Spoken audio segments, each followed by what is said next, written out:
En France, la santé mentale est déclarée grande cause nationale en 2025. Mais le harcèlement, le décrochage scolaire, le burn-out, le mal-être des enseignants et des élèves, eux, sont en hausse. Pourtant, peu de solutions efficaces, notamment au niveau de la formation du personnel éducatif, sont proposées par les pouvoirs publics. Et si on apprenait à méditer dès l'enfance ? C'est le pari de l'association Méditation laïque pour l'éducation, la MLE, qui agit depuis 9 ans pour introduire la méditation laïque dans les écoles. Ils forment les enseignants et le personnel socio-éducatif à une méthode, PIS, qui transmet la présence attentive à des milliers d'élèves qui sont plus aptes à gérer le stress et à développer des compétences psychosociales. Déjà plus de 35 000 enfants ont été sensibilisés dans 950 établissements scolaires. Alors il est possible de se former individuellement, leur prochaine formation aura lieu à Paris les 5 et 6 juillet, mais aussi de former toute l'équipe pédagogique en intra. Des bourses sont financées par Nouveau Monde, sponsor officiel de la 5e saison de Nouvel Œil. Toutes les informations sont en description. Tout de suite, place à un nouvel épisode.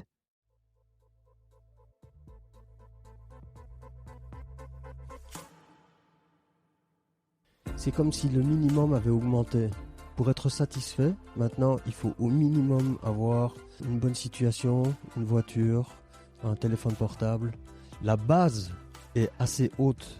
Et quand on atteint cette base, ça c'est la norme. Donc c'est même pas avec ça qu'on est heureux.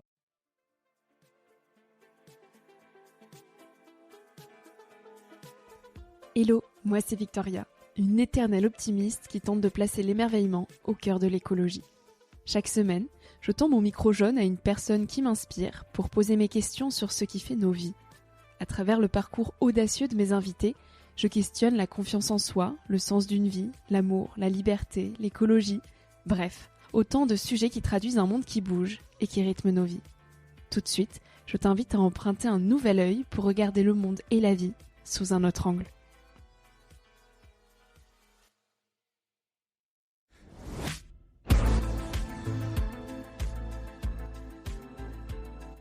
Voilà pourquoi j'ai envie d'interviewer des personnes un peu moins médiatisées. Pour ces rencontres, pour ces transmissions, pour ces moments. Je suis arrivée chez Denis un vendredi soir. Il m'invitait à passer 3 jours de déconnexion dans son havre de paix, au milieu du Haut-Languedoc. Chez lui, tout est calme, paisible, comme si son état intérieur déteignait sur tout l'environnement qui l'entourait. On arrive et on se sent bien. Denis a longtemps vécu en Inde et il consacre aujourd'hui son temps à délivrer ses apprentissages. Il organise des retraites pour faire découvrir la méditation là où elle est nécessaire.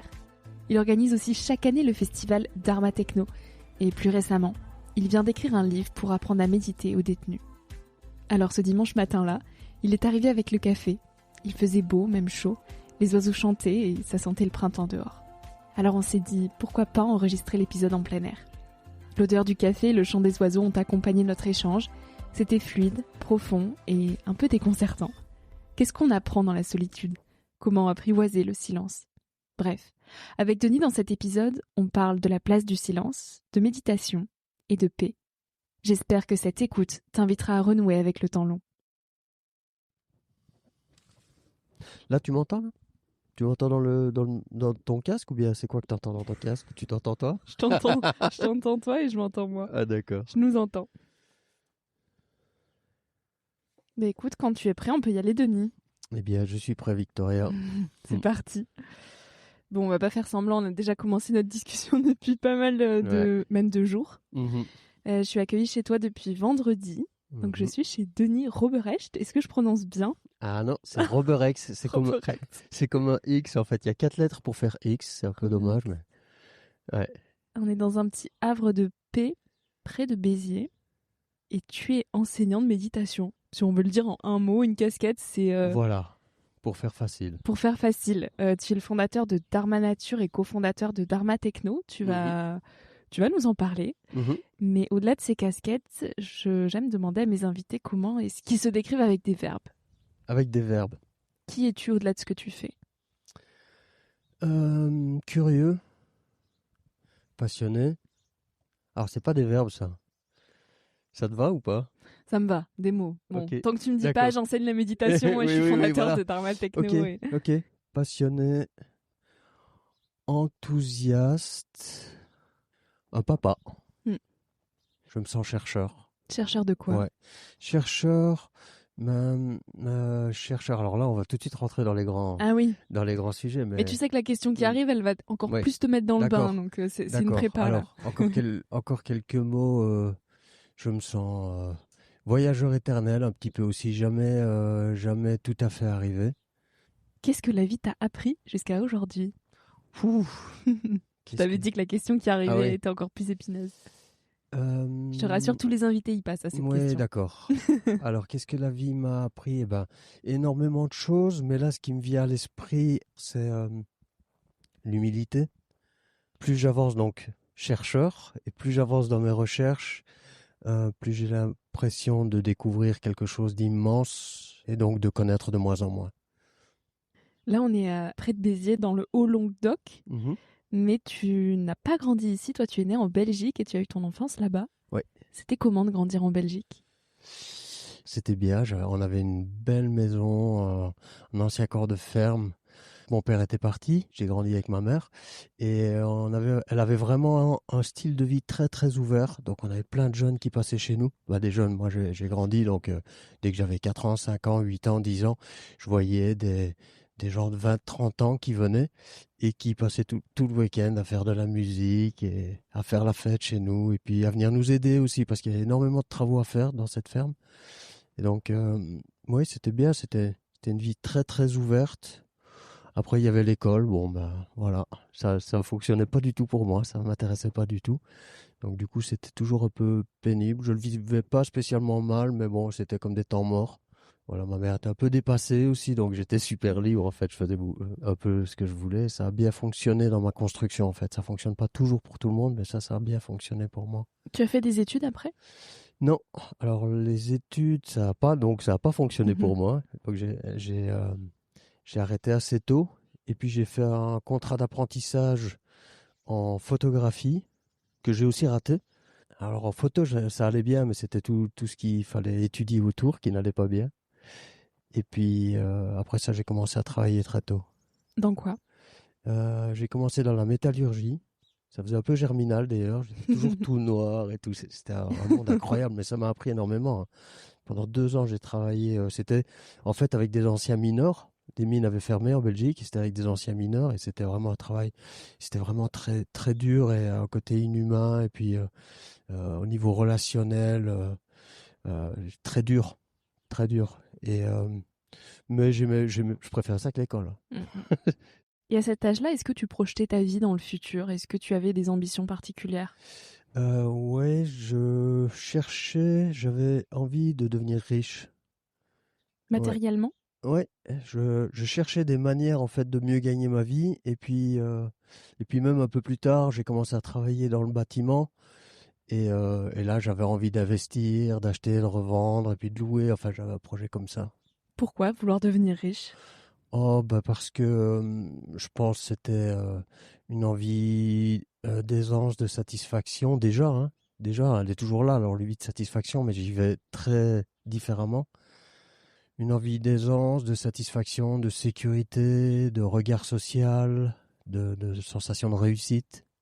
Voilà, il y avait tout ça, je pense. À cet âge-là, est-ce que tu avais déjà découvert la méditation ou pas encore? Alors j'avais déjà essayé de me poser un peu chez moi dans mon fauteuil. J'avais vécu quelques beaux moments, mais je restais quand même avec une sensation que j'y arrive pas, qu'il y avait tout le temps des pensées. Voilà. Après j'avais fait du tai chi pendant 4 ans, ce qui me posait vachement et qui ouvrait des espaces quand même déjà. Et mon maître de tai chi avait un dojo zen dans lequel j'allais de temps en temps. Mais j'avais plutôt une sensation d'échec, de ne pas y arriver. Il y avait quelque chose qui m'attirait, mais j'y arrivais pas, quoi. En gros, Hmm. c'était ça un peu le constat. Mais du coup, ta première envie de méditer quand tu essayais seul chez toi, elle venait d'où? Je me suis souvent posé la question, hein, qu'est-ce qui m'attire, qu'est-ce qui m'attirait à l'époque vers la méditation. Je ne sais pas pourquoi, mais pour moi, ça a toujours été clair que c'était un chemin de sagesse. C'était un chemin vers une plus grande liberté, vers une plus grande connaissance. Et ça a toujours été clair. Je ne sais pas pourquoi. M'a toujours attiré. J'ai toujours vu ça comme, enfin toujours, en tout cas depuis même cette période où je voulais devenir riche et tout ça, c'était concomitant. Il y avait cette sensation qu'il y avait vraiment quelque chose à aller trouver de ce côté-là et ouais, vraiment une sagesse à aller chercher. Je voyais en fait, j'avais même une idée des gens qui méditent et tout ça comme étant plus élevés quelque part. C'est un peu bizarre, mais Et c'est voilà. quelque chose qui t'a été transmis par ton éducation ou est-ce que tu avais peut-être déjà lu des livres ou vu des choses? Ma mère avait un regard sur la vie assez spirituel, mais elle ne pratiquait pas une spiritualité. Mais elle avait cette ouverture et cette générosité et un peu ce qu'on appelle la foi du charbonnier. Elle avait la foi. Puis j'ai quand même reçu à travers ça des valeurs aussi, qui je pense préparent un peu à une C'est quoi recherche ces valeurs? spirituelle. Bah justement des valeurs de générosité et puis de gratitude. J'ai eu la chance de, de voir, en fait, de vivre avec cette personne, ma mère, qui est toujours pleine de gratitude. Tous les gens qui la rencontrent, c'est ce qui frappe, en fait. Et, et, euh, et je pense que ça prépare bien, en fait, ça, la gratitude à ouvrir le regard sur ce qui nous entoure. Et c'est à 27 ans finalement que tu décides de partir en Inde. Ouais. Pourquoi? Ah. Ah bah déjà, je pense, parce que c'est le pays de la méditation. Dans mon esprit, c'était ça. Ça l'est toujours d'ailleurs. Et il y a eu un moment clé en fait, à 27 ans, ou à 26 ans en fait, où de sortie avec des copains, j'ai pris 2 extasies. La grande chance que j'ai eue au cours de cette expérience, dans le moment même en fait, c'était de voir à la fois que c'était vraiment authentique, que cet état d'être, ce contact avec moi-même était vraiment authentique, pas créé par les cachetons, mais en même temps de voir clairement que voilà, la prise de substance, eh ben, c'était vraiment pas le chemin qui allait me mener à cette libération que j'envisageais là, que je voyais vraiment. Et qu'au contraire même, le fait de m'habituer à trouver cet espace avec des substances, ben, n'allait pas du tout me libérer. Ça, au contraire, ça allait m'emprisonner. Voilà, et ça, c'est vraiment ce qui a été une grande chance pour moi parce que ça m'a permis même de ne pas en reprendre en fait, parce que j'ai plus eu besoin. Ça y est, j'avais vu qu'il y avait quelque chose à aller chercher et j'avais vu que le chemin, eh ben, c'était pas de reproduire cette expérience avec des cachetons, mais plutôt d'aller le chercher. Et c'est ça qui a du coup démarré mon voyage en Inde. Et tu y es finalement resté 7 ans. Voilà, sur une période de 10 ans, j'ai fait des allers-retours, mais j'y ai passé plus de 7 ans. Ouais. Qu'est-ce que tu y as trouvé là-bas? Sur la vie et sur toi. Qu'est-ce que j'y ai trouvé? Donc j'y allais pour voir un peu qui j'étais dans un contexte complètement différent. Sans ma famille, sans mes amis, sans mes habitudes, sans mes manières de me distraire. Et j'y ai trouvé la possibilité d'aller de plus en plus loin dans l'inconnu, dans le changement. Donc au début, je suis arrivé en Inde, déjà ça a été une grosse claque. Mais très vite, en fait, je m'y suis installé, mes petites habitudes sont revenues et il y avait quand même encore beaucoup d'Occidentaux avec qui je passais mon temps. Et puis après, je suis parti du coup plus loin. J'ai appris la langue et ça m'a permis vraiment de sortir des sentiers battus. Et j'ai pu aller euh, plus loin du contexte que je connaissais. Et tu es allé plus loin aussi dans la solitude, parce que tu as passé plusieurs longues périodes solitaires dans une petite maison de l'Himalaya. Mhm, La première fois, tu y es resté 4 ou 5 mois seul, mhm. sans musique, sans lecture, pour voir ce que c'était finalement d'être seul avec toi-même. Voilà, j'ai essayé d'être le plus loin possible de mon contexte. Donc, la solitude, c'était un peu l'évidence. J'ai commencé par faire des marches avec mon sac à dos dans l'Himalaya sans trop savoir où j'allais. J'avais pas de carte, j'avais pas de montre, j'avais pas de raison de rentrer.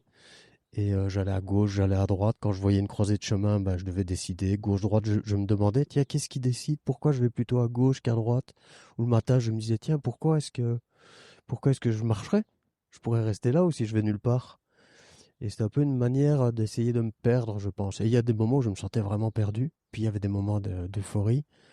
Et puis j'ai trouvé cette petite maison. Et c'est là que c'était une petite maison qui avait été construite par un ermite. Et voilà, ça m'a fait trop envie en fait. Je m'y suis trop vu dans cette petite Mhm. maison. Je me suis dit là, je vais tout préparer, je vais revenir là. J'ai trouvé le propriétaire et voilà, je l'ai loué à l'année et j'y suis revenu pendant plusieurs années. Mais je suis pas sûr d'avoir répondu à ta question. Qu'est-ce qui était le plus difficile finalement en vivant seul dans cette petite cabane? Et donc, qu'est-ce que tu y as trouvé? Ma question de base, c'était qu'est-ce que tu as appris finalement en Inde et dans ces temps de solitude? Hmm.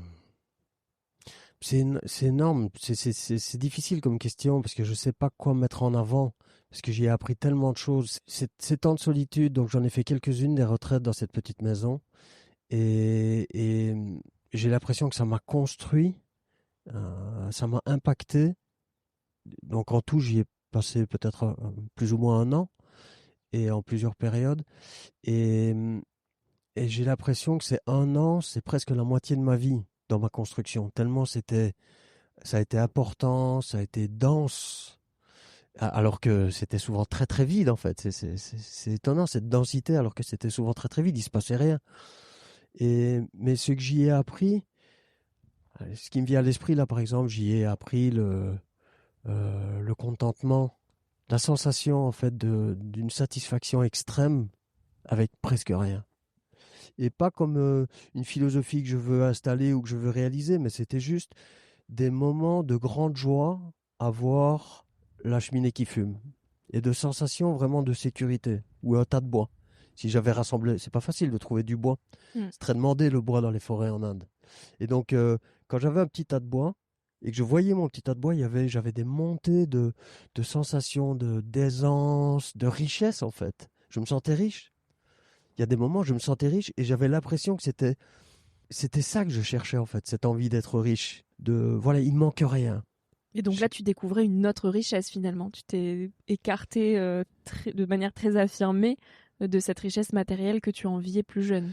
Ouais, c'est marrant parce que je me l'étais jamais dit comme ça. Mais en fait, oui, je sentais, j'ai goûté à des moments, hein, parce qu'il y a des moments, c'était pas ça, hein, Ouais. mais goûté à des moments de satisfaction d'avoir la sensation que là, on ne pourrait rien ajouter pour que ce soit mieux. C'est complet. J'ai de l'eau, parce que il fallait aller chercher de l'eau. Donc là, si j'avais mon bidon d'eau qui était plein, j'ai de l'eau, j'ai le feu qui crépite, un petit repas sur le feu, et j'ai mon petit tas de bois. Et en fait, il me manquait rien. Et c'était complet. Mais si je réfléchissais, je me disais, tiens, qu'est-ce, qu'est-ce que je pourrais ajouter pour que ce soit mieux? Il n'y avait rien qui venait à mon esprit. Il me manquait absolument rien. Et du coup, j'avais cette sensation de complétude, de satisfaction, de richesse. Et au final, c'est ça la paix. Être paisible. Ah bah ça, c'était des grands moments où j'étais paisible, ouais. Ouais. Là où bien souvent dans notre vie, on peut tout avoir et on a souvent tout, mais on va justement chercher le petit truc qu'il n'y a pas encore et au final, on est de manière assez permanente insatisfait. Mhm. Mhm. Il faut pas grand-chose. On le sait, hein, ça sonne super bateau, mais il faut pas grand-chose pour trouver cet état de satisfaction. Et quand il faut beaucoup pour se sentir satisfait, c'est là que c'est problématique et c'est pas gagné du coup.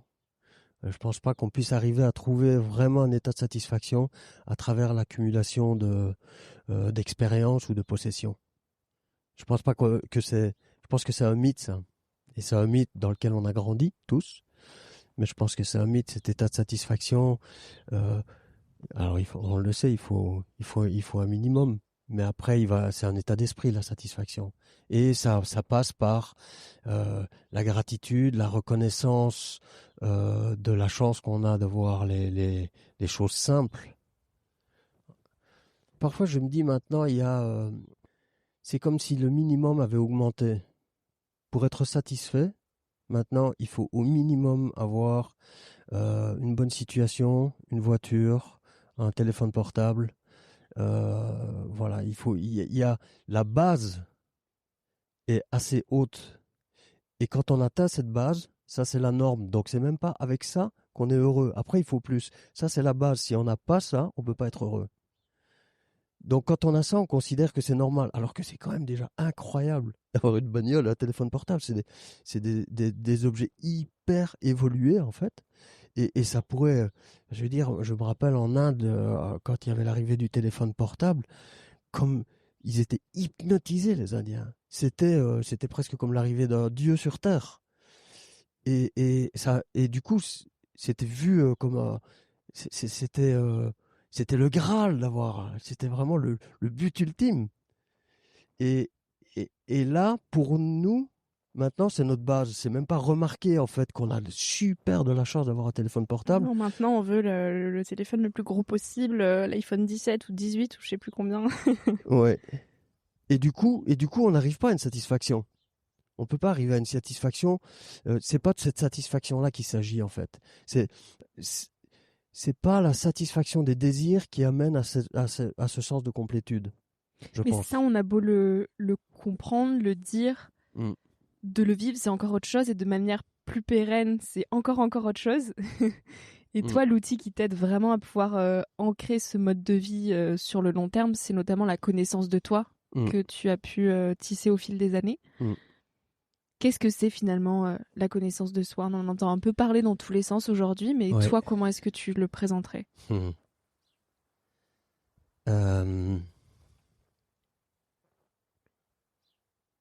Alors souvent, quand on parle de connaissance de soi, j'entends souvent, ben moi je me connais, je suis comme ça je suis capable, ça je suis pas capable. Et là, c'est une forme de connaissance de soi, mais c'est quelque part la connaissance de nous-mêmes qui nous limite. C'est une accumulation d'idées à propos de qui on est, qui définit et qui place un cadre. Et nous, on est dans ce cadre. Ça, c'est une forme de connaissance de soi qui a sa place, son utilité.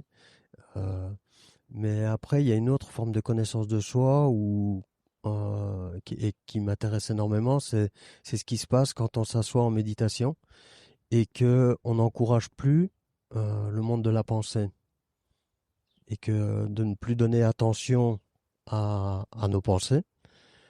Donc on dégage notre attention de nos pensées pour la mettre ailleurs, par exemple sur la respiration. Ben, les pensées ralentissent, diminuent, s'espacent et puis s'estompent même. Et là, alors, on va faire l'expérience de nous-mêmes au-delà des idées qu'on a de nous-mêmes parce qu'elles ne sont plus activées. Il y a une sensation de présence, il y a une sensation d'être là, il y a une sensation d'espace et de quelque chose de très tranquille.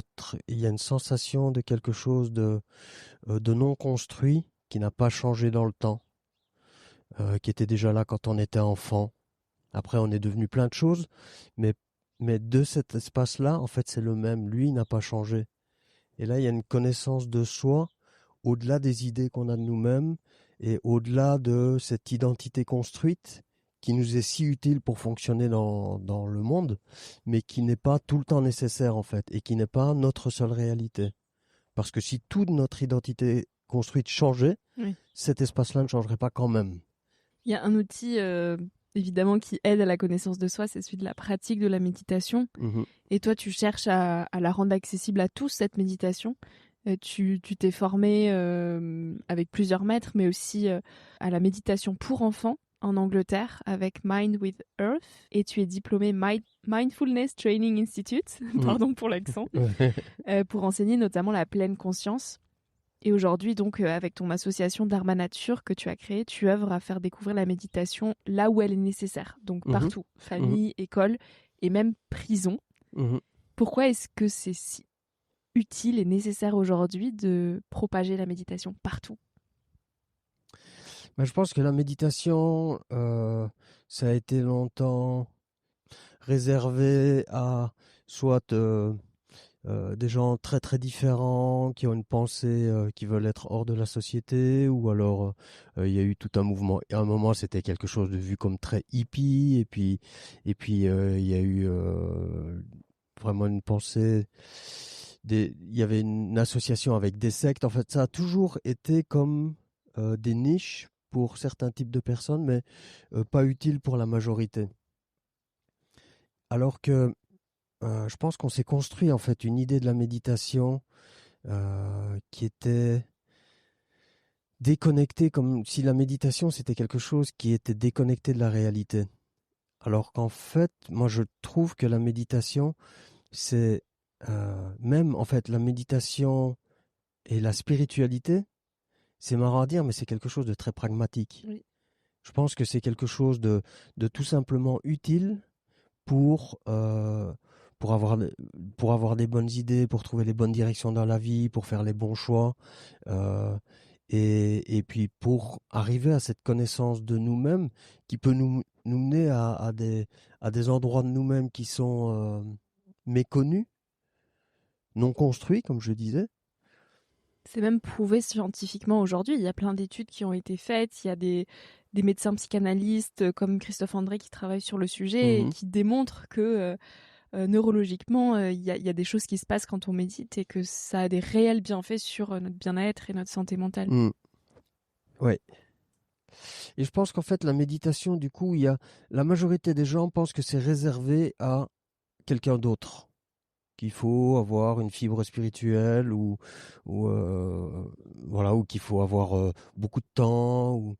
Et, et, et alors, du coup, avec Dharma Nature, ce qu'on a mis en place, c'est qu'on a amené la méditation, on l'a pris un peu dans l'autre sens, en fait. On a créé des événements qui mélangent la méditation avec des activités que des gens ont déjà. Par exemple, méditation et ski de randonnée en Autriche.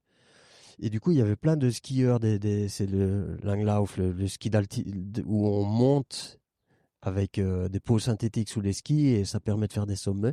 Donc on avait un refuge et puis on faisait de la méditation le matin, le soir et on faisait ces marches en silence avec une intention et une intention de connaissance de soi, de revenir au silence intérieur, de se laisser toucher par la beauté des montagnes, inspiré par le silence et l'immensité. Et en fait, il y avait plein de gens qui venaient à ça parce qu'ils aimaient le Langlauf, ils aimaient ce ski des Autrichiens. Et du coup, c'était leur porte d'entrée vers la méditation et de réaliser qu'il y avait déjà quelque chose de méditatif dans ce qu'ils faisaient. Mais ils ne le conscientisaient pas. Mais ils ne le savaient pas, en fait, Mm. que c'était aussi ça, la méditation. Et pareil, on a fait méditation escalade. Ben pareil, en escalade, il y a un aspect méditatif très fort. Et du coup, tous les gens qui font déjà de l'escalade, en fait, se découvrent une compétence pour la méditation. Et après, c'est comment on, on, on, on visite ces espaces de nous-mêmes autrement qu'en faisant de l'escalade, parce qu'on ne pourra pas faire de l'escalade toute notre vie, il y a un moment où ça sera fini. Mm. Et alors, si on perd cette liberté intérieure et cet accès à soi-même, parce que c'était à travers l'escalade qu'on allait le chercher, eh ben en fait, on a tout perdu. Il faut savoir le transposer dans d'autres situations. Je pense qu'on a tous une connaissance déjà de ce qu'est la méditation.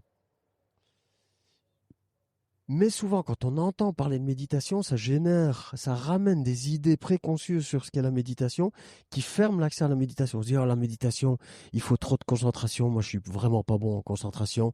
J'arrive pas à faire taire mes pensées. J'ai trop de pensées. J'ai un mental fort. Donc, la méditation, c'est pas pour moi. C'est pas du tout vrai. C'est pas du tout vrai. Et tu es bien placé pour en parler parce que toi, tu es passionné de plein de choses. Tu peux aussi avoir peut-être du mal à te concentrer et te dire que la méditation, c'est pas une priorité parce que tu as d'autres choses à faire. Et pour autant, tous les matins, tu médites et tu en fais le centre de ta vie aujourd'hui. C'est devenu vital.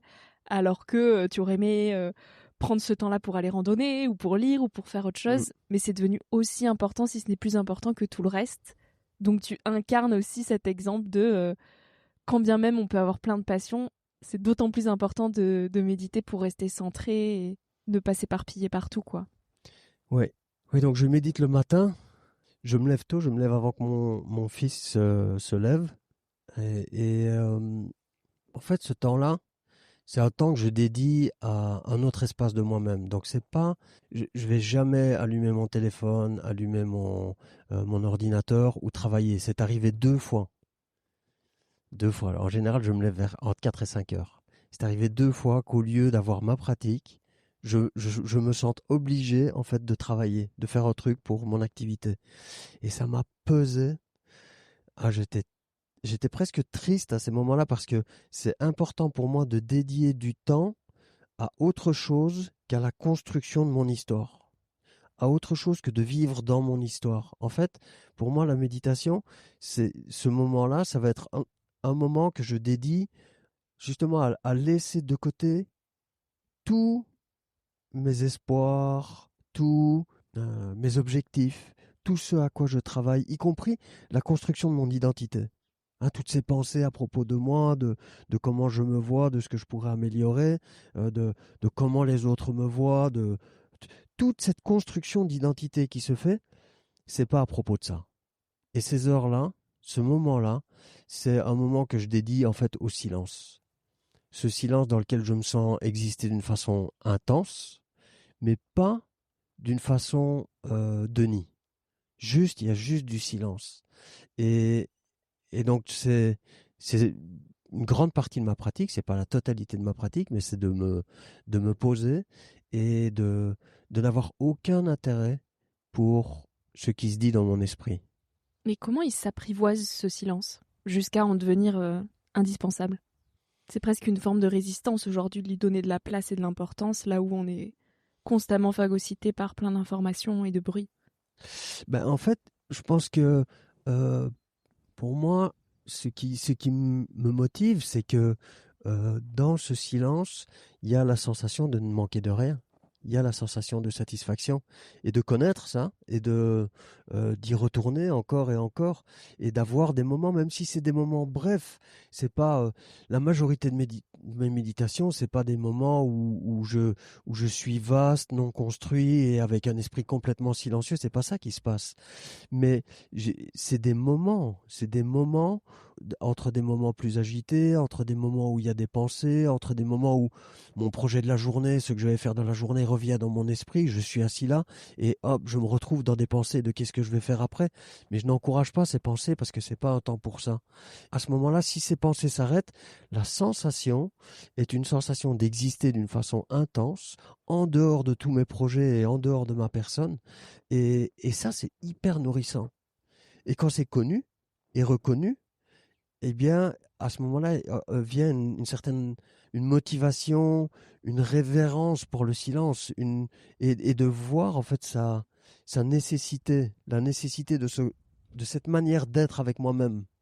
Voilà, j'ai besoin, à certains moments, d'exister juste de cette manière-là. C'est comme si tu regardais la vie de Denis sous le spectre du spectateur, en fait, dans ces Ça, moments-là. alors, ça va être une étape, ça. C'est-à-dire que quand mon esprit va se poser, je vais changer en fait de regard sur mes pensées, et au lieu d'avoir la sensation que c'est moi qui pense, je vais voir que je vais avoir la sensation qu'il y a des pensées. Et les pensées vont être à propos de mes projets, de la journée, tout ça, mais j'ai moins la sensation que c'est moi qui pense. Moi, j'ai l'impression d'être plus l'observateur, et il y a des pensées qui vont et qui viennent, et il y a des sons qui vont et qui viennent, et il y a des sensations physiques qui vont et qui viennent. Et après, si je n'encourage pas ces pensées, elles diminuent encore. Et il y en a de moins en moins, il y a plus une sensation d'espace. C'est des moments de nouveau. C'est pas genre je fais comme ça et puis ça se passe à chaque fois comme ça. Pas du tout. Il y a plein de fois où c'est beaucoup plus agité et où j'ai envie de dire ça ne marche pas comme ça. Mm.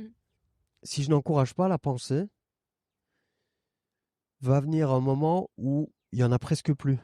Et s'il y a presque plus de pensée, et s'il y a beaucoup moins d'activité cérébrale, il va y avoir aussi beaucoup moins de perception. Donc il va y avoir moins de sensations du corps, la respiration peut presque disparaître, être imperceptible. Il n'y a plus de conscience de ce qui se passe autour, il n'y a plus de conscience de moi en train de méditer, mais il reste une sensation de présence. Et dans cette sensation de présence, il y a une sensation d'authenticité, de quelque chose qui n'est pas construit, qui était déjà là quand on était petit, c'est que je disais tout à l'heure. Il y a une sensation aussi que c'est, si on est en retraite, on peut imaginer si on est dans une salle en retraite et que l'esprit de chacun se pose jusque-là, alors cette sensation de présence, cette sensation de conscience assez vide, est la même pour tout le monde, c'est la même expérience. On est tous les mêmes là, Oui, on touche à quelque chose d'universel, finalement. d'universel, je pense. Dans un moment comme ça, rien ne pourrait nous séduire et relancer la pensée, Donc t'es pas ou dans une relancer forme le désir. d'avidité ou de peur ou de manque ou de... Et En non, fait, ça t'écarte de toute peur. Ça t'apaise par rapport à des projections futures et tu te sens en sécurité. ben, il y a une sensation de sécurité, mais pas une sensation de sécurité par rapport à des situations, parce que les situations ne se présentent plus. Il y a plus, il y a plus le monde tel qu'on le connaît, qui est là quand on est actif avec notre esprit. Et donc, il y a une sensation d'authenticité, il y a une sensation d'une joie tranquille, il y a une sensation de satisfaction, rien ne manque, et une sensation de, euh, d'humanité commune, de quelque chose de racine en fait. Passionnant. Et toi, tu dissocies encore la méditation de la pleine conscience. Pour toi, c'est même deux choses différentes. C'est quoi la pleine conscience pour toi? Là, je pense que la pleine conscience fait partie des approches de la méditation. Mais par exemple, cet espace que je décris, pour moi, c'est plus vraiment de la pleine conscience. Mais tout ça, c'est des définitions. Où est-ce qu'on met les limites et la pleine conscience, comme on en entend parler en Occident depuis une trentaine d'années, ou la pleine conscience dans les définitions du Bouddha sont déjà Oui. parfois assez différentes. Dans la méditation allongée, moi je pratique aussi beaucoup la méditation allongée, c'est une autre démarche encore. C'est une autre démarche dans laquelle on, on va s'allonger et là on a moins la possibilité de concentration, on a moins la possibilité de maîtriser notre attention qui se fait prendre dans les pensées, du coup on la dégage, on la ramène à la respiration, ou on la ramène au son. En fait, quand on est allongé, on a moins de possibilités de contrôle de notre esprit, on est beaucoup plus obligé de lâcher. C'est une posture dans laquelle on lâche, le corps est porté, il n'y a pas de tenue. En posture assise, on doit tenir le corps. Et dans cette posture-là, on va avoir besoin, en fait, beaucoup plus de... C'est plus une attitude de confiance, en fait. Et ça vient vraiment... il faut, je pense, beaucoup d'humilité, dont je parlais au début. Il faut l'humilité de savoir que, en fait, la vie est immense et que nous, ce qu'on est en profondeur, c'est comme cette partie immergée de l'iceberg, toute cette partie qu'on ne connaît pas, il y a une sagesse là, il y a quelque chose qui sait déjà. Il y a quelque chose dedans qui sait en fait comment nous rééquilibrer si on laisse la place.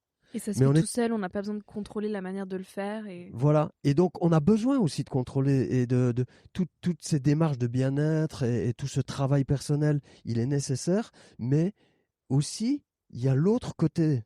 Et l'autre côté, c'est faire confiance à ce qui en nous sait déjà. Et là, la méditation allongée, quelque part, permet de vraiment incarner ça, de vraiment s'allonger et s'en remettre quelque part à ce qui en nous sait déjà et laisser faire. On arrive aux questions de la fin, Denis. Mhm. Est-ce que tu te sens à ta place aujourd'hui?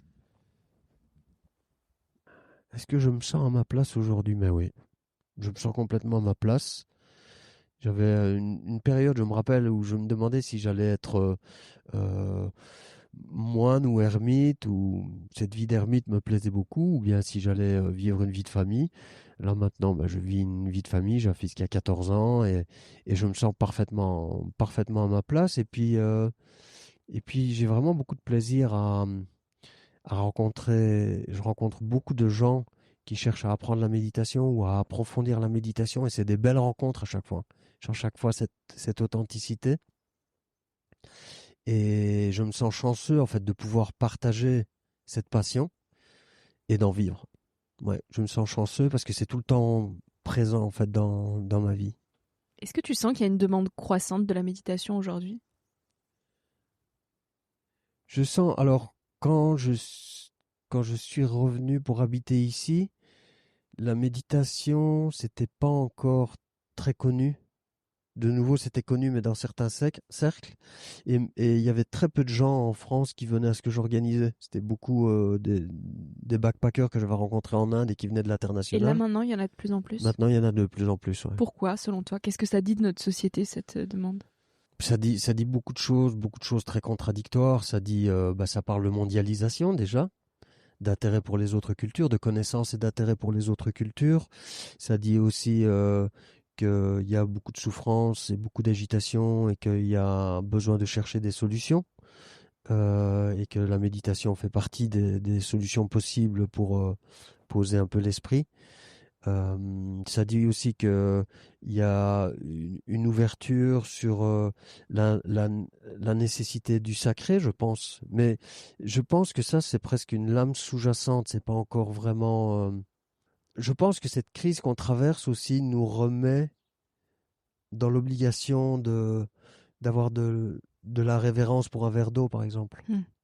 Et de voir la chance qu'on a de boire un verre d'eau, parce que l'eau n'est plus une garantie.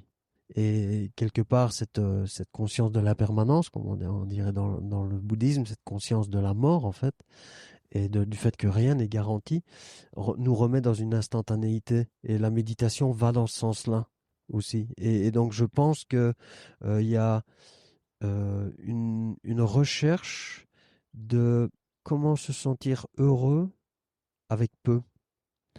Et donc là, la pleine conscience, par exemple, amène énormément de réponses à comment se sentir heureux avec peu. Parce que dans le moment où on revient à goûter vraiment ce qu'on goûte, à vraiment être là où on touche à une satisfaction. Tu es heureux, toi, aujourd'hui? Ouais. Ah, ça, c'est un oui Ouais, direct. ouais, oui, oui, oui. Tu nous disais que tu te levais très tôt le matin. Elle ressemble à quoi une journée de Denis? Ben, en fait, c'est pratiquement ma seule routine, c'est de me lever tôt le matin et cette pratique de méditation. Et puis après, ben, quand mon fils est à l'école, je vais l'éveiller, et puis on prend le petit déj ensemble.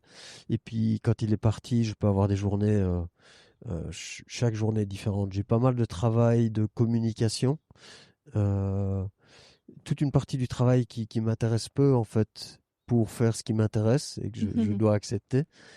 Et puis après, je suis aussi quand même assez souvent parti pour Pour des des retraites? retraites. Ouais. Et alors là, ma routine change à chaque fois.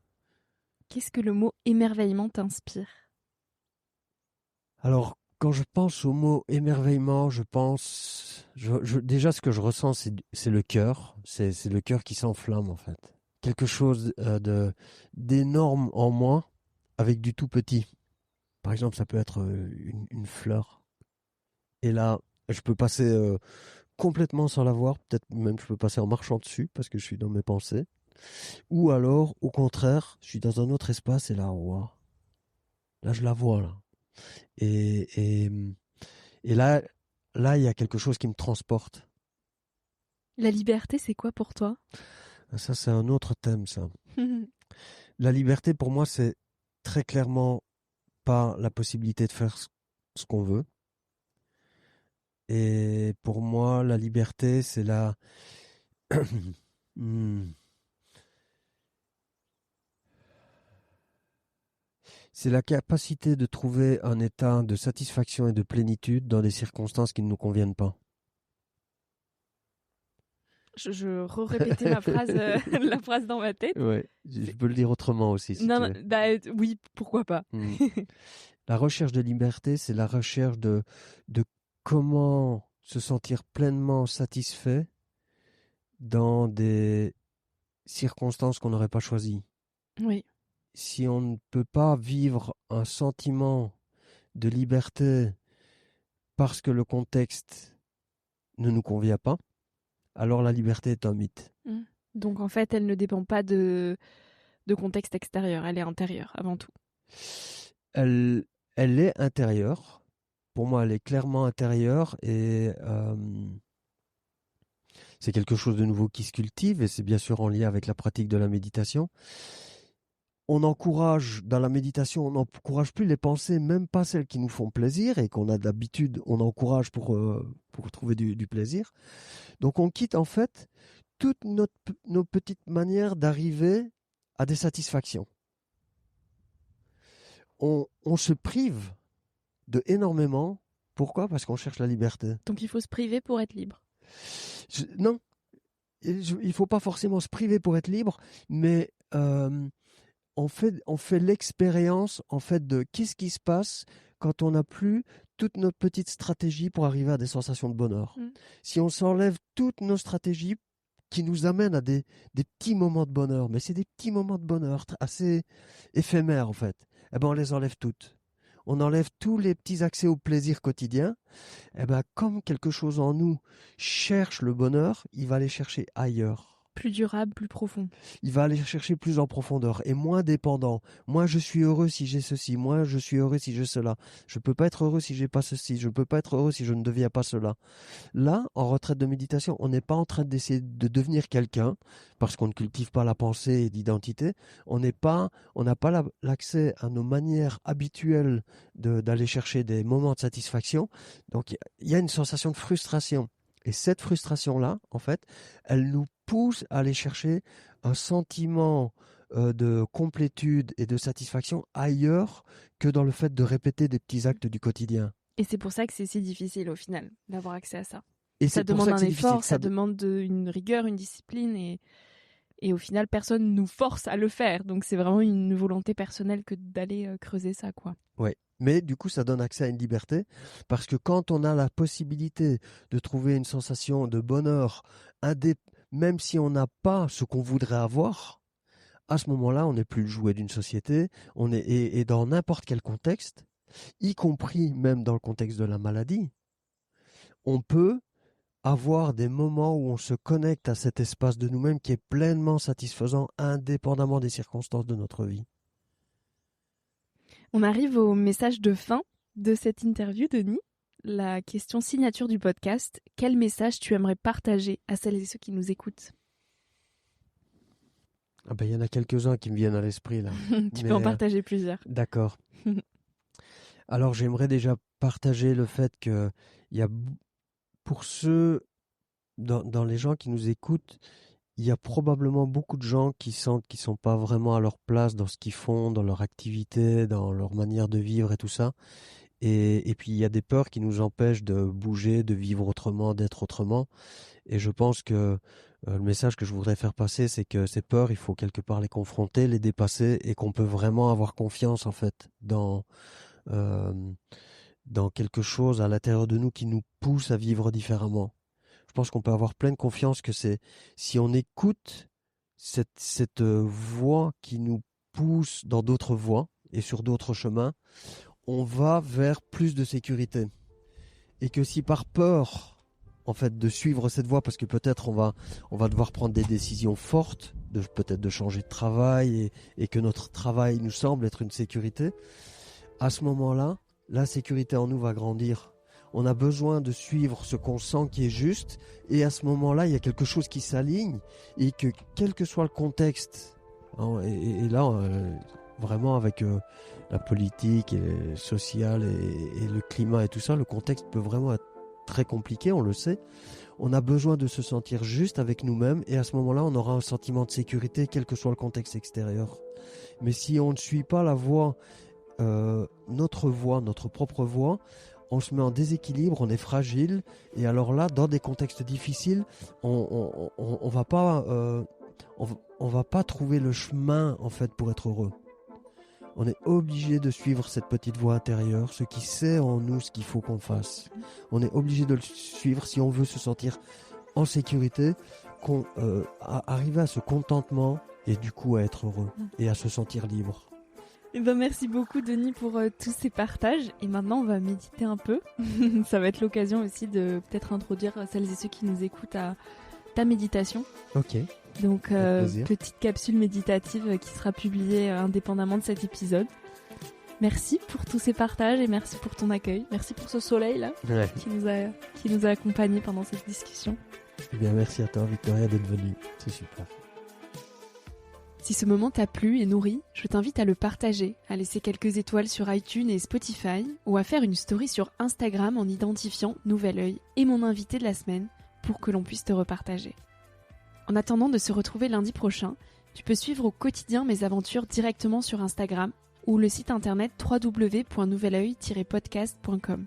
Depuis ce site, tu pourras aussi t'abonner à ma newsletter. J'y partage des inspirations et des petites choses plus personnelles qui font mon quotidien.